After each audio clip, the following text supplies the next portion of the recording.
Hey, what's up, online community? And thanks for stopping by and checking out another segment of Straight No Chaser, where we talk sports and culture for fans, oftentimes with the fans. Now, the last couple of weeks, we've been really gaining some really good momentum because we're seeing a shift in a number of different things as it relates to social issues taking place across the country. And why not continue to have that conversation, have that dialogue? And joining me today is none other than Joshua Short. He's a member of the media. He is an anchor, a news anchor, a reporter. He's got roots here in the Chicagoland area, but now he works in Northwest Indiana. So, Straight No Chaser audience, I'd like to present to you Joshua Short. And also, I have to admit, I'm a little bit biased because Joshua was a family member, and I've seen this young man grow and evolve, both as an individual, but also a member of the media. So, Joshua, welcome to Straight No Chaser. Hey, and let's be transparent too. You're my older cousin, so it makes sense. This is Facts. We've been wanting to do this for a long time, haven't we? For those fans out there that are familiar with Straight No Chaser, before we get into it, grab your favorite libation, shot, cocktail, coffee. We're about to get into a Straight No Chaser. Salud. Salud. I can't tell you what's in this, by the way. You know what? Those who tell don't know, and those who know better not tell. So, well said. Well said. Let me say this, and I have said this time and again. Propaganda is the education curriculum for the misinformed. Propaganda is the education curriculum for the misinformed, because propaganda is done strictly to incite an emotional content out of an individual so they ignore the informational context. Oh, here is Straight No Chaser. If you choose to use that, please send us 8% commission. Thank you. No, but still, you know, sometimes you just have to take a step back and realize the idiocy of some of this, the idiocy of some of this. But I had somebody really quickly, because I know you got a few more things you want to talk about tonight, and I love that people are commenting and watching tonight. Yes. But someone actually talked to me about Native Americans, and well, they were conquered and you've been losing conquest, so they lost. So stop saying we stole their land. I'm like, that's not what happened. Did you not hear the Trail of Tears? There were promises that were broken. You don't break promises in war. Oh, wait, that was never a war. Okay. These are things that when you bring it up to people then, or things that you wish, because, and I've come, maybe you have as well too, people will say things that's racially or politically motivated, and it is so asinine, and it makes not even a modicum of sense, no measure of it. And it comes to you, and it's like, what? I've never even heard of that before. You don't even know how to respond to it. Yeah. Have you ever been in that situation? Yeah. It's like, how do I defend that? I don't even know what to say. So there's a term called cognitive dissonance. I love that. That's the only thing I learned in psych class, cuz. Cognitive dissonance, and that is, you hold on to this belief for so long that when you're presented with the facts, you can't, I'm going to paraphrasing it, but you've had this belief for so long that even when presented with the facts and information, you refuse to let it go, and you maintain whatever that perception or ideology is. And that's what you see a lot of times as it relates to race, as it relates to history. Perfect example would be Christopher Columbus.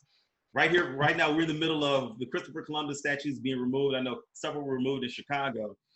And people have this issue with the Christopher Columbus statues being removed. And he's a part of American history. He's part of this. Well, he's part of American history. Why? Because it was fallacies that were made up, that were integrated into a curriculum.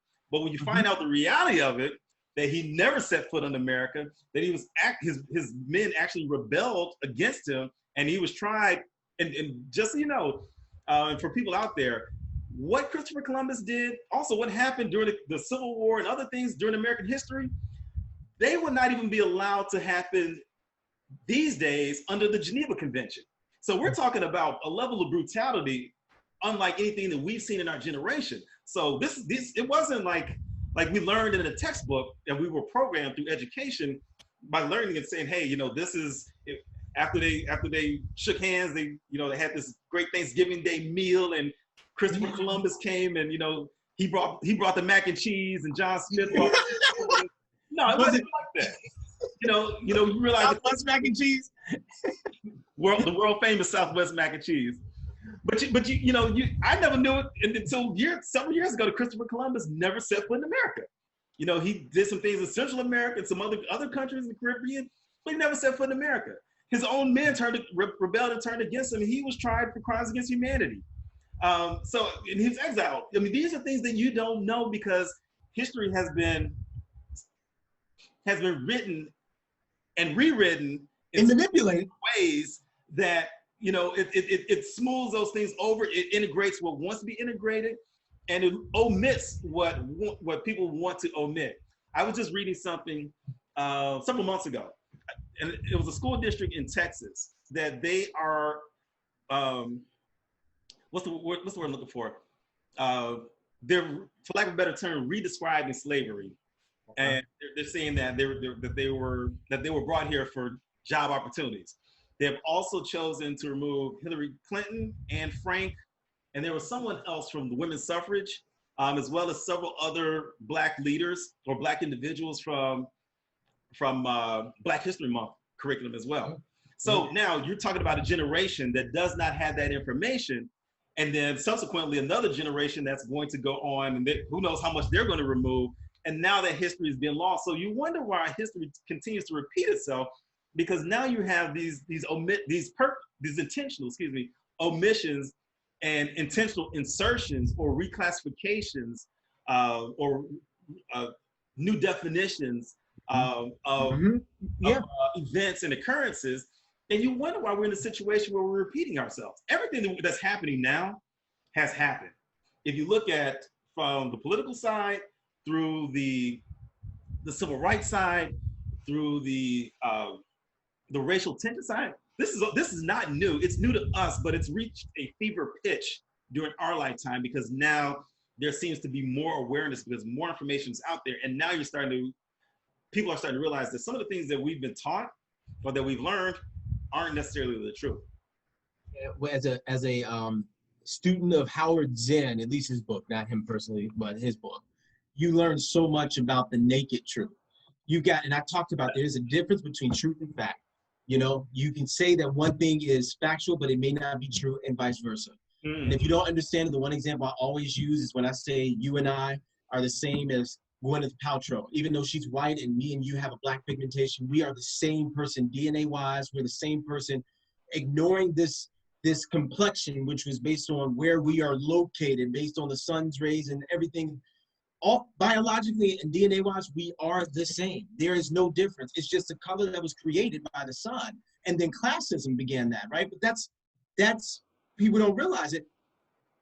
That's the facts. Yes. Those are statistically, that is the fact. But truth, we aren't the same.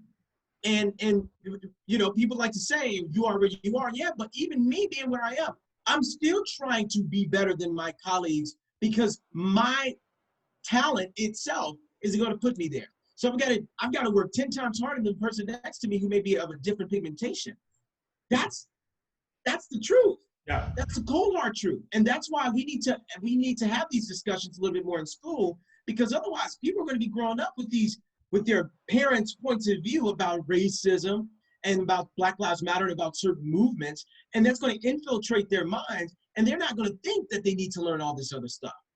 That's the important thing about this. So you nailed it. It's about making sure that when you learn about particular things, that you learn it the right way, not about, you know, Thanksgiving dinner. And there was, you know, that was a cranberry sauce. That was blood in that bowl. People don't know that. Yeah, exactly.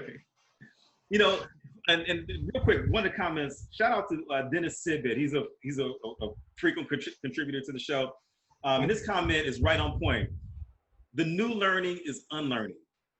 And that is, we've got to unlearn some of the things that we thought, like you said, were factual or true. And the reality of it is, you know, it was something that was convenient. William Barr, I don't remember the conversation, the dialogue that the comment came under, but he made a very interesting point, and he said, winners get to write the history.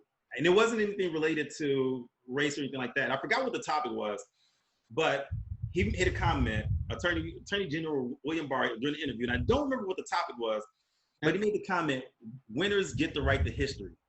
And that is so true. If you look at what we've been talking about from a historical standpoint, historical context, whether it's Native Americans and the conquest or the whatever the phrase is Yeah, for this month as it relates to, so true. as it relates to them and their land.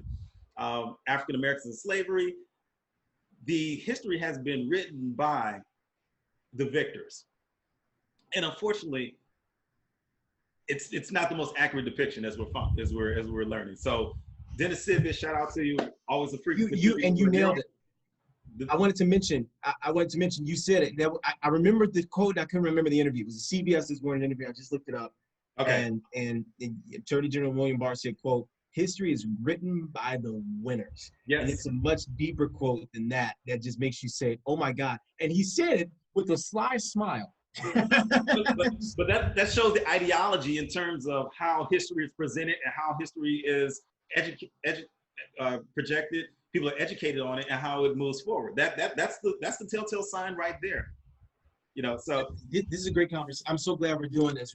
You have so much more we got to talk about too. Yeah, you know what? And I want to be mindful of everyone's time. I appreciate everyone joining me. I just want to jump on a couple things because I know you've got some things going. Sure. No, I don't mind. I can go. I'd really go all night. I wish I wasn't working tomorrow. This is great. This is great. Well, some of us fried catfish nuggets that are sitting there smelling good. And I smell that Louisiana hot sauce piping. But